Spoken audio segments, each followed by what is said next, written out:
Period অবস্থায় মহিলা শবে কদরে কি কোনো ইবাদত করতে পারবে? পারলে কিভাবে করবে এবং কি কি আমল করবে? শবে কদরের নামাজ কয় রাকাত এবং কিভাবে পড়তে হবে?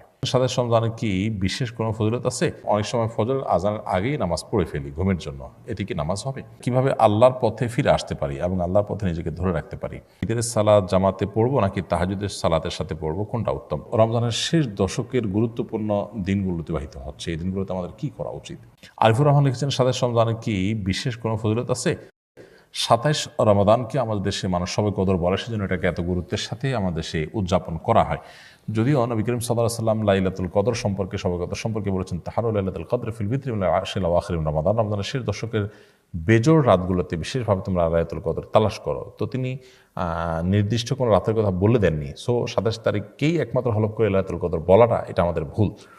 তবে এটা ঠিক, এটা সম্ভাব্য, জোরালো সম্ভাব্য একটা লাইলাতুল কদরের রাত। কারণ হলো নবী সাল্লাল্লাহু আলাইহি ওয়াসাল্লাম রমজানের শেষ দশকের প্রত্যেকটা রাতে ইবাদতবন্দি করার পাশাপাশি বেজর রাতগুলোতে বিশেষ ইবাদতবন্দি করতেন। আর ২৭তম রজনীকে লাইলাতুল কদর হওয়ার সম্ভাবনা বিভিন্ন বর্ণার আলোকে বোঝানো হয়েছে। এই কারণে শুধু লাইলাতুল কদর, ২৭তম রজনীকেই লাইলাতুল কদর বা শবে কদর না বলে আমরা সম্ভাব্য এবং জোরালো সম্ভাব্য শবে কদরের রাত বা শবে কদর হিসাবে বলতে পারি আপনার ২৭তম রজনীকে।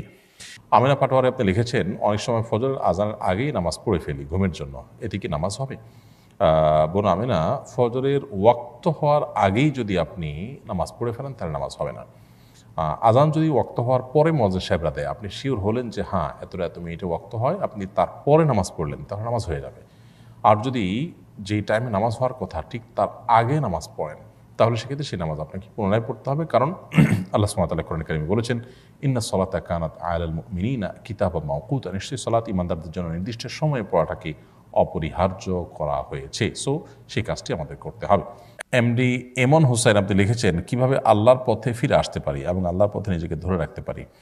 দেখুন, আল্লাহর দিকে ফিরে আসার জন্য দরকার হলো ঐকান্তিক প্রচেষ্টা, সিরিয়াসনেস, দিলের গভীর থেকে মানুষের সদিচ্ছা। আল্লাহ সুবহানাহু ওয়া তাআলা বলেছেন, ওয়াল্লাযীনা জাহাদু ফিনা লানাহদিয়ান্নাহুম সুবুলানা, যারা আমার পথে আসার জন্য আপ্রাণ চেষ্টায় রত থাকে, আল্লাহ বলেছেন তাদেরকে অবশ্যই আমি আমার পথে আসার বহুমুখী পথ দেখিয়ে দিব। এই জন্য আল্লাহর পথে আসার জন্য সিরিয়াসনেস থাকা দরকার, সর্বোচ্চ চেষ্টা থাকা দরকার, এবং সেই সাথে আল্লাহ সুবহানাহু ওয়া তাআলার কাছে দোয়া, পরিপূর্ণ মনোনিবেশ এবং আল্লাহর কাছে আমাদের প্রার্থনা করা উচিত। তাহলে ইনশাআল্লাহ দিনের পথে ফিরে আসা সহজ হবে। সেই সাথে দিনের পথে টিকে থাকার জন্য আমাদের প্রয়োজন হলো দিনদার মানুষদের একটা ভালো সার্কেল, একটা ভালো পরিবেশ, একটা ভালো বন্ডিং এবং সোসাইটি। এটা যদি আমরা মেনটেন করতে পারি তাহলে দিনের উপর টিকে থাকার তুলনামূলক সহজ হয়। সেই সাথে আল্লাহ তাআলার কাছে আমরা দোয়া করবো, আল্লাহুম্মা ইয়া মুকাল্লিবাল কুলুব, হে অন্তর পরিবর্তনকারী, সাব্বিত কলবি আলা দীনিকা ওয়া তাআতিকা, আপনার দ্বীনের উপর, আপনার আনুগত্যের উপর আমার অন্তরকে আপনি স্থির করে দিন, টিকিয়ে দিন, আমি যেন এটার উপর টিকে থাকতে পারি। সেজন্য আল্লাহ তার কাছে দোয়া করব। কোরআনের একটা আয়াত আছে, আমরা সেটা দোয়া করতে পারি, রব্বানা লা তুযিগ কুলুবানা বা'দা ইয হাদাইতানা ওয়া হাব লানা মিন লাদুনকা রাহমা ইন্নাকা আনতাল ওয়াহ্হাব। এই দোয়াগুলো আল্লাহ সুবহানাহু ওয়া তাআলার কাছে আমরা নিবেদন করতে থাকবো ইনশাআল্লাহ, দিনের উপর টিকে থাকার প্রয়োজনে। আল্লাহ আমাদেরকে তৌফিক দান করুন। আব্দুল আহাদ আপনি লিখেছেন, বিতরের সালাত জামাতে পড়বো নাকি তাহাজ্জুদের সালাতের সাথে পড়বো, কোনটা উত্তম? রমজান মাসে বিতরের সালাত জামাতের সাথে পড়াই উত্তম। বিতরের সালাত জামাতের সাথে পড়ে ফেললে ভোর রাতে আপনি চাইলে আবার তাহাজ্জুদও পড়তে পারবেন না তা না।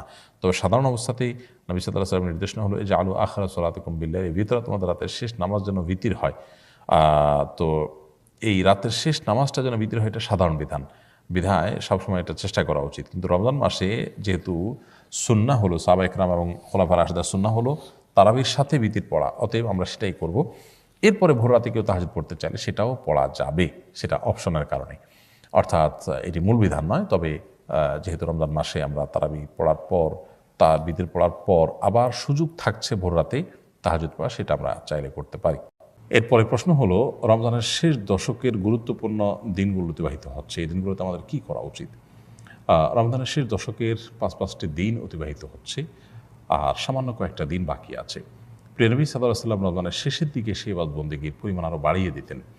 বিশেষ করে রমজানের শেষ দশকের প্রত্যেকটা দিন এবং প্রত্যেকটা রাত তার কাছে খুবই গুরুত্বপূর্ণ ছিল। কানা ইয়াজতাহিদু ফীহি মা লা ইয়াজতাহিদু ফী গায়রি, তিনি এই দশকে ইবাদতবন্দেগীর জন্য যত বেশি চেষ্টা এবং সাধনা করতেন, অন্য কোনো সময় ইবাদতবন্দেগীর জন্য এত সাধনা, এত চেষ্টা, এত পরিশ্রম তিনি করতেন না। এই জন্য একজন ইমানদার হিসাবে রমজানের শেষ দশকের অবশিষ্ট দিনগুলোতে আমাদের ইবাদতবন্দেগীতে অনেক বেশি নিমগ্ন থাকা উচিত। প্রিয় নবী সাল্লাল্লাহু আলাইহি ওয়াসাল্লাম রাত জুড়ে ইবাদতবন্দি করতেন, রাত জুড়ে জেগে থাকতেন রাত জুড়ে, এবং পরিবার লোকদেরকে জাগিয়ে তুলতেন, রমজানের শেষ দশকে ইতিকাফ করতেন, এবং তিনি এই দশকে যে পরিমাণ ইবাদত করতেন তার জীবনে অন্য কোনো সময় করতেন না।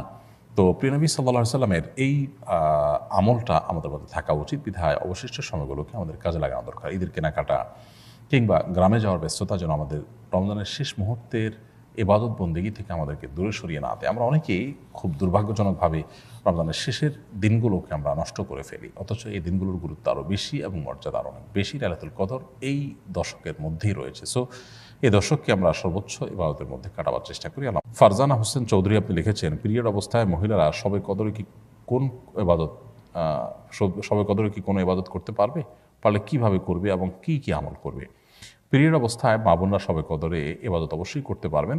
তাদের জন্য যেহেতু নামাজ নিষিদ্ধ, রোজা নিষিদ্ধ, এছাড়া কোরআনে কারিমের তেলাওয়াত স্পর্শ নিষিদ্ধ, এছাড়া বাকি যত ইবাদত আছে সেগুলো তারা করতে পারবেন। সেটা হতে পারে জিকির আসকার, সেটা হতে পারে দোয়া দুরূদ, সেটা হতে পারে আপনার আল্লাহ তাআলার কাছে কায়মের বাক্যে দোয়া করা, প্রার্থনা করা, ইসলামী বই পুস্তক পড়া, সৎ কাজের আদেশ দেওয়া, অসৎ কাজের বাধা প্রদান করা, এরকম আরও যত রকমের ভালো কাজ হতে পারে, দান সাদাকা করা, সেই কাজগুলো তারা করতে পারবেন। কোরআনে কারিমের তেলাওয়াত শ্রবণ করা, শোনা, দ্বীনি কোনো কথাবার্তা শোনা, আল্লাহ তাআলার কাছে বিশেষ করে সবচেয়ে বড় গুরুত্বপূর্ণ বিষয় হলো দোয়া করা। শবে কদরে যে দোয়া আছে, আল্লাহুম্মা ইন্নাকা আফুউন তুহিব্বুল আফওয়া ফাআফু আন্নী, এছাড়া আরও যত দোয়া আছে লাইলাতুল কদরে, এগুলো কিন্তু আল্লাহ তাআলার কাছে নিবেদন করতে পারেন। তাসবিহ তাহলিল করতে পারেন, সুবহানাল্লাহ, আলহামদুলিল্লাহ, সুবহানাল্লাহ ওয়া বিহামদিহি, সুবহানাল্লাহিল আযীম, আল্লাহু আকবার, যত রকমের তাসবিহ আছে এসবগুলো পিরিয়ড অবস্থায় শবে কদরে মা বোনরা নিবেদন করতে পারেন। তাতে শবে কদরের যে ফজিলত এবং মর্যাদা, মাহাত্ম্য, সেটা তারাও লাভ করার সুযোগ থাকছে তাদের জন্য। এরপরের প্রশ্ন হলো, শবে কদরের নামাজ কয় রাকাত এবং কিভাবে পড়তে হবে? দেখুন, লাইলাতুল কদর যেটাকে আমরা শবে কদর বলছি, এই কদরের নামাজ আমরা দুই রাকাত করে পড়বো। অর্থাৎ কদর রাতে আমরা যে ইবাদতবন্দি করবো, এর ভিতরে প্রধান ইবাদত তো নামাজ, তো সেই নামাজটা দুই রাকাত করে পড়বো। হতে পারে সেটা আপনার যে কোনো ছোটো ছোটো সূরা দিয়ে কিংবা বড় কোনো সূরা দিয়ে, আপনার যদি বড় সূরা মুখস্থ থাকে তো বড় সূরা দিয়ে করলেন, ছোটো সূরা দিয়ে মুখস্থ হলে একটা সূরা কয়েকবার করে পড়লেন। তবে লক্ষ্য রাখতে হবে এই নামাজগুলো যেন অনেক লম্বা সময় ধরে হয়, ধীরস্থিরতার সাথে হয়। রুকু হবে অনেক দীর্ঘ, রুকু থেকে সুন্দর করে সোজা হয়ে উঠে টান হয়ে দাঁড়িয়ে অপেক্ষা করবেন একটু, এরপর আস্তে আস্তে আপনি সিজদা যাবেন। সিজদায় যত বেশি সময় ব্যয় করতে পারেন তত ভালো। অর্থাৎ নামাজের কোয়ালিটিটাকে সুন্দর করার চেষ্টা করা দরকার, কোয়ান্টিটি এটার চাইতে। আমরা অনেকে এই জাতীয় সময়গুলোতে লাইলাতুল কদরে বা এই জাতীয় শবে বরাতে দেখা যায় যে আমরা হিউজ পরিমাণ নামাজ পড়ি, অথচ হুলস্থুল করে তাড়াহুড়ো করে। এটার কোনো গুরুত্ব নেই, বরং গুরুত্ব হলো সুন্দরভাবে সালাত আদায় করা। সো লাইলাতুল কদরের নামাজের নিয়ম হলো দুই রাকাত করে পড়বেন। সলাতুল লাইলি ওয়ান নাহারি মাসনা মাসনা, নবী সাল্লাল্লাহু আলাইহি ওয়াসাল্লাম বলেছেন রাত এবং দিনের নামাজ দুই রাকাত করে পড়বেন। এই দুই রাকাত নামাজ যত সময় নিয়ে পড়তে পারেন ততই ভালো। 4 রাকাত পড়তে পারেন, 6 রাকাত পড়তে পারেন, 8 রাকাত পড়তে পারেন, যত রাকাত সংখ্যক আপনি পড়বেন, কিন্তু কোয়ালিটি যেন সে ঠিক থাকে, আস্তে আস্তে যেন পড়েন, সেটা খেয়াল রাখবেন।